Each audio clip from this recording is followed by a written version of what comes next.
तो बताया कि बबूलनाथ अलग नाम, बड़े से बड़े कांटे बनते हैं, दुखदाई कांटे बनते हैं, उनको नाथने वाला। और शिव अलग नाम, शिव किसको नाथता है? बड़े से बड़े कांटे को नहीं नापता, लेकिन वो अनेक जन्मों में बड़े से बड़ा कांटा रहता है कि एक जन्म में ही आके बनता है? और एक जन्म में भी आके तब बनता है, लास्ट जन्म में बनता है।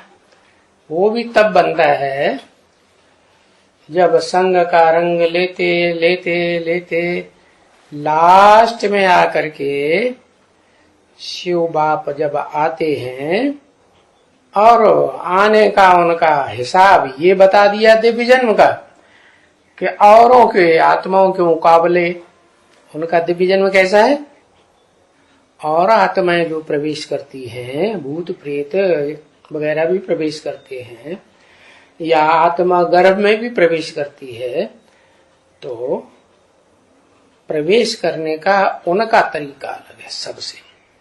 क्या माता के गर्भ में आत्मा प्रवेश करती है तो माता को तो पता चलता है, और शिव आते हैं तो है किसी को पता नहीं चलता।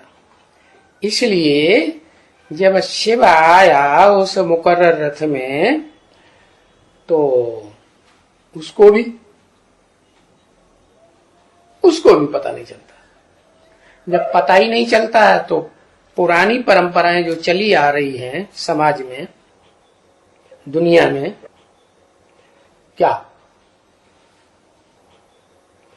परंपरा चली आ रही है कि भगवान सर्वव्यापी है। क्या मेरे में है, तेरे में है। अब जो ज्यादा तपस्या करेगा, ज्यादा पुरुषार्थी होगा, मेहनत ज्यादा करेगा, तो वो शिवोहम हो गया जो सबको पढ़ा सके। तो अब ये तो शास्त्रों के पढ़ने की बात हुई। जिन्होंने जितने शास्त्रों का अध्ययन किया होगा तो सबको बुद्धू बना लेते हैं, कम अध्ययन किया होगा तो कम बुद्धू बना पाएंगे। तो बताया कि शिव बाप प्रवेश करते हैं तो वही बात, क्या उसको पता ही नहीं चलता। तो पता ही नहीं चलता तो शिव हम बन के बैठेगा कि नहीं। जब ढेर के ढेर हुजूम के हुजूम इकट्ठे हो जाएंगे सैकड़ों की तादाद में, तो वो अपने को शिव समझ करके पतितों को, तमो प्रधान को सतो प्रधान बनाने के लिए, संग का रंग दिलाने के लिए अपना पुरुषार्थ करेगा कि नहीं। और ये समझेगा कि मैं सच्चा काम कर रहा हूं कि झूठा कर रहा हूं।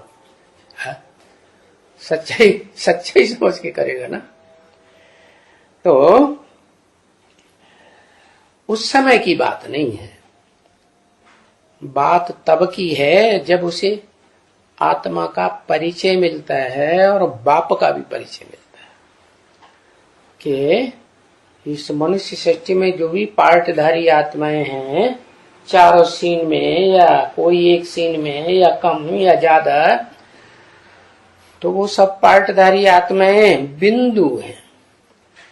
और उन बिंदु का बाप भी बिंदु, चींटी का बाप चींटी जैसा, हाथी का बाप हाथी जैसा डबल ढील वाला, सांप का बाप सांप जैसा लंबा लंबा। तो आत्मा बिंदु है तो बिंदु आत्मा का बाप भी बिंदु जैसा। ओ माताओं में भक्ति भावना ज्यादा होती है, खास करके भारत की माताओं में। तो वो परंपरा प्राचीन काल से चल गई, ऋषियों मुनियों ने बनाई दी।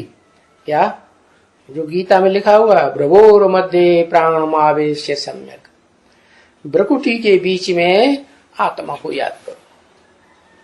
प्राणी को याद करो।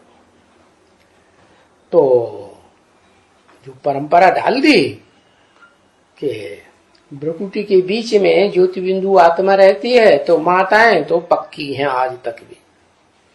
क्या करती है भ्रुकुटी में बिंदु लगाती है। अभी तो विदेशियों का प्रभाव पड़ गया,